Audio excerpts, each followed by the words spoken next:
Hi friends, good morning. అందరు ఎలా ఉన్నారు? నేను బాగున్నానండి. మీరు కూడా బాగుండాలని మనస్ఫూర్తిగా కోరుకుంటున్నాను. ఈ ఫ్లవర్స్ చూస్తున్నారు కదా ఫ్రెండ్స్, ఇది మా ఇంటి ముందు ఉన్న ఒక చెట్టు అన్నమాట. చాలా అందంగా ఉన్నాయి ఫ్రెండ్స్. ఈ ఫ్లవర్స్ అయితే చెట్టు మొత్తం గ్రీన్గా, ఈ ఫ్లవర్స్ ఇట్లా వైట్ కలర్లో చాలా బ్యూటిఫుల్గా అనిపించింది. అందుకని ఈ వీడియోలో ఇది కూడా ఇంక్లూడ్ చేశాను. ఇప్పుడైతే డైరెక్ట్గా రెసిపీలోకి వెళ్ళిపోదాం ఫ్రెండ్స్. చూస్తున్నారు కదా, చూస్తుంటేనే నోరూరుతుంది కదూ. చూడటానికే కాదండి, తినటానికి కూడా ఇది చాలా టేస్టీగా ఉంటుంది. మరి ఇప్పుడు ఈ కర్రీకి కావలసిన పదార్థాలు, దాని తయారీ విధానం ఏంటో చూసేద్దాం.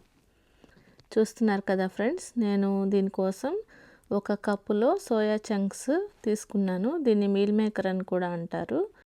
దీని క్వాంటిటీ వచ్చేసి ఒక 100 గ్రామ్స్ వరకు ఉంటుందండి. తర్వాత నేను ఆనియన్స్ ఇలా సన్నగా కట్ చేసుకున్నాను. ఒక పెద్ద ఆనియన్ని ఇలా సన్న పీసెస్గా కట్ చేసుకున్నాను. తర్వాత నేను ఒక 100 ml వరకు ఇలా చిక్కటి కొబ్బరి పాలు తీసుకున్నాను ఫ్రెండ్స్. తర్వాత ఒక పెద్ద టొమాటోని ఇలా సన్న ముక్కలుగా కట్ చేసుకున్నాను. ఇవి ఒక 100 గ్రామ్స్ వరకు ఉంటాయండి. తర్వాత ఒక 4 పచ్చిమిరపకాయలని ఇలా చీలికలుగా చేసుకున్నాను. ధనియాల పొడి ఒక 1.5 స్పూన్ తీసుకున్నాను ఫ్రెండ్స్. సాల్ట్ సరిపడా తీసుకున్నాను. తర్వాత ఇది గరం మసాలా ఫ్రెండ్స్, ఇది ఒక స్పూన్ తీసుకున్నాను. తర్వాత మనం ఇంట్లో వాడే మసాలా కారం అండి, ఇది ఒక 3 స్పూన్స్ దాకా తీసుకున్నాను. తర్వాత నేను ఫ్రెష్ జింజర్ గార్లిక్ పేస్ట్, అల్లం వెల్లుల్లి పేస్ట్ని ఒక 2 పెద్ద స్పూన్లు తీసుకున్నాను. ఇప్పుడైతే తయారీ విధానంలోకి వెళ్ళిపోదాం ఫ్రెండ్స్. ఇలా నేను ఒక పాత్రలో వాటర్ తీసుకొని దాన్ని ఇలా హీట్ చేసుకుంటున్నాను ఫ్రెండ్స్. వాటర్ బాయిల్ అయిపోయి బబుల్స్ రానక్కర్లేదు ఫ్రెండ్స్, జస్ట్ ఈ మాత్రం హీట్ అయితే సరిపోతుంది. ఇప్పుడు దీంట్లోకి నేను ఒక స్పూన్ సాల్ట్ యాడ్ చేసుకున్నాను ఫ్రెండ్స్. ఈ సాల్ట్ యాడ్ చేసుకొని ఇప్పుడు దీంట్లోకి నేను మీల్ మేకర్ని యాడ్ చేస్తాను. ఇవి చాలా గట్టిగా ఉంటాయి ఫ్రెండ్స్. వీటిని ఫస్ట్ ఇట్లా సాల్ట్ వాటర్లో వేసుకొని ఒక 10 నిమిషాల సేపు అలానే ఉంచాలి. ఈ మీల్ మేకర్ వేసుకునే ముందుగా కొంచెం సాల్ట్ వేసుకున్నాను, ఎందుకంటే సాల్ట్ లేకపోతే ఇవి తర్వాత చప్పగా ఉంటాయండి. అందుకని ముందుగానే ఒక స్పూన్ సాల్ట్ అయితే యాడ్ చేసుకున్నాను. ఇప్పుడు ఇంకా ఫ్లేమ్ ఆఫ్ చేసేసుకోవచ్చు ఫ్రెండ్స్. ఈ మీల్ మేకర్ యాడ్ చేసిన తర్వాత ఫ్లేమ్ ఆఫ్ చేసుకొని వీటిని ఒక 10 నిమిషాల సేపు అలా పక్కన ఉంచుకుంటే ఈ మీల్ మేకరు వాటర్ అబ్జార్బ్ చేసుకొని మెత్తగా అవుతాయండి. ఒక 10 నుంచి 15 నిమిషాలు పక్కన ఇలా ఉంచుకున్న తర్వాత చూడండి, మీల్ మేకర్ సాఫ్ట్గా ఇలా స్పాంజ్ లాగా అవుతుంది.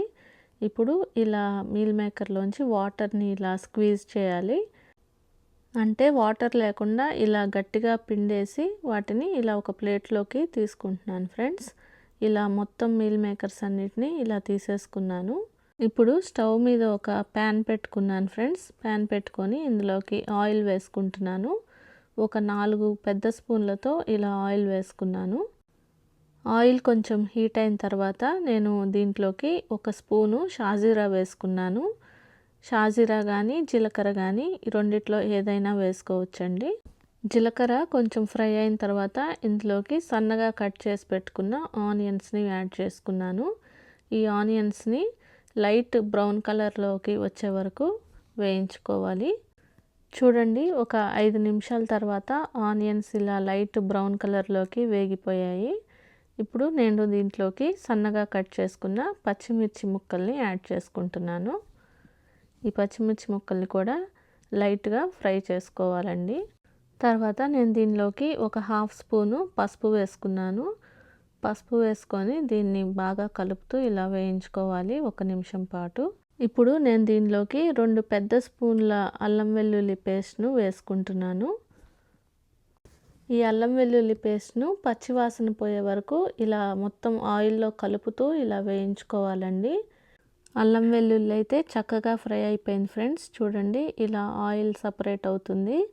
ఇప్పుడు నేను దీనిలోకి వేడి నీళ్ళల్లో వేసి స్క్వీజ్ చేసిన ఈ సోయా చంక్స్ని యాడ్ చేస్తున్నాను. ఈ సోయా చంక్స్ యాడ్ చేసి దీన్ని బాగా కలుపుకోవాలి ఫ్రెండ్స్. ఈ మసాలా అంతా ఈ సోయాకి పట్టే విధంగా ఇలా కలుపుకోవాలి. ఇప్పుడు ఒక స్పూన్ సాల్ట్ యాడ్ చేసుకున్నాను ఫ్రెండ్స్. ఎందుకంటే ఈ సోయా చంక్స్కి ఉప్పు పట్టేసి అవి చక్కగా టేస్టీగా ఉంటాయి. ఒక స్పూన్ సాల్ట్ యాడ్ చేసుకొని ఇవి ఇలా కలుపుతూ లైట్ బ్రౌన్ కలర్ వచ్చే వరకు వేయించుకుంటున్నాను. చూడండి ఫ్రెండ్స్, ఇలా ఈ అల్లం వెల్లుల్లి పేస్ట్ ఇదంతా చక్కగా ఈ సోయా చంక్స్కి పట్టే విధంగా ఇలా కలుపుకొని ఒక 5 నిమిషాలు వేయించుకున్నాను. తర్వాత నేను దీని మీద మూత పెట్టేసుకున్నాను ఫ్రెండ్స్.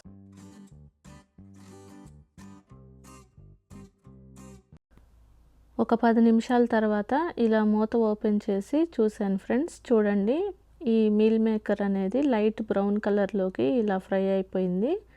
ఈ విధంగా లైట్ బ్రౌన్ కలర్ వచ్చే వరకు దీన్ని మగ్గించుకోవాలి ఫ్రెండ్స్. మీల్ మేకర్ చక్కగా ఇలా లైట్ బ్రౌన్ కలర్లోకి ఫ్రై అయిపోయిన తర్వాత ఇందులోకి నేను టొమాటో పీసెస్ని యాడ్ చేసుకుంటున్నాను ఫ్రెండ్స్. టొమాటో పీసెస్ యాడ్ చేసుకున్న తర్వాత ఇదంతా బాగా 1 నిమిషం పాటు ఇలా కలుపుతూ వేయించుకొని తర్వాత దీని మీద మూత పెట్టేసుకొని లో ఫ్లేమ్లో దీన్ని మగ్గించుకుంటున్నాను ఫ్రెండ్స్.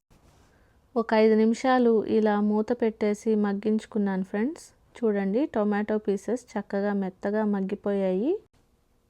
ఇప్పుడు నేను దీనిలోకి 1 స్పూను గరం మసాలా, అలాగే ఒక 1½ స్పూను ధనియాల పొడి, అలాగే ఒక 2 నుంచి 3 స్పూన్ల దాకా కారం యాడ్ చేసుకున్నాను ఫ్రెండ్స్.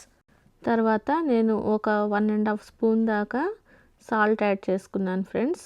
ఈ ఉప్పు కారం అనేవి మీ టేస్ట్ని బట్టి మీకు సరిపడా దీన్ని యాడ్ చేసుకోవచ్చు. ఇవన్నీ యాడ్ చేసుకొని ఈ మసాలా పౌడర్స్ అన్నీ ఈ మీల్ మేకర్కి పట్టే విధంగా ఇలా కలుపుతూ 1 నిమిషం పాటు ఫ్రై చేసుకోవాలి. ఇలా ఈ మసాలా పౌడర్స్ అన్నీ మీల్ మేకర్కి పట్టే విధంగా ఒక 5 నిమిషాల సేపు ఇలా ఫ్రై చేసుకొని తర్వాత దీని మీద మూత పెట్టేసుకొని లో ఫ్లేమ్లో ఒక 5 నిమిషాలు మగ్గించుకున్నాను ఫ్రెండ్స్.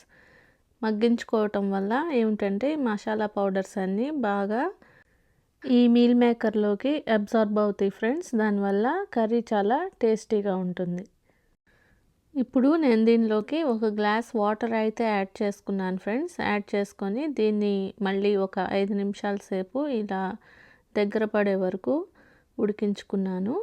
ఇప్పుడు దీనిలోకి చిక్కని కొబ్బరి పాలు ఒక 100 ml వరకు దీనిలోకి యాడ్ చేసుకున్నాను ఫ్రెండ్స్. ఈ కొబ్బరి పాలు యాడ్ చేయడం వల్ల ఈ కర్రీకి మరింత టేస్ట్ అనేది వస్తుంది, అలాగే చిక్కదనం కూడా వస్తుంది. చాలా యమ్మీగా ఉంటుంది ఫ్రెండ్స్. కొబ్బరి పాలు యాడ్ చేసిన తర్వాత దీని మీద మూత పెట్టేసుకొని ఇది కొంచెం దగ్గర పడే వరకు, అంటే ఇంచుమించుగా ఒక 10 నిమిషాల సేపు దీన్ని మీడియం ఫ్లేమ్లో ఉంచుకొని ఇలా మగ్గించుకున్నాను ఫ్రెండ్స్. చూడండి, మన మీల్ మేకర్ కర్రీ అయితే రెడీ అయిపోయింది. దీనిలోంచి ఆయిల్ కూడా బయటికి వచ్చేస్తుంది. ఇప్పుడు ఇదంతా మరొకసారి ఇలా కలుపుకొని ఉప్పు చెక్ చేసుకున్నాను ఫ్రెండ్స్. ఉప్పు పర్ఫెక్ట్గా సరిపోయింది. ఇప్పుడు నేను దీనిలోకి వేయించిన జీడిపప్పు పలుకుల్ని యాడ్ చేశాను ఫ్రెండ్స్.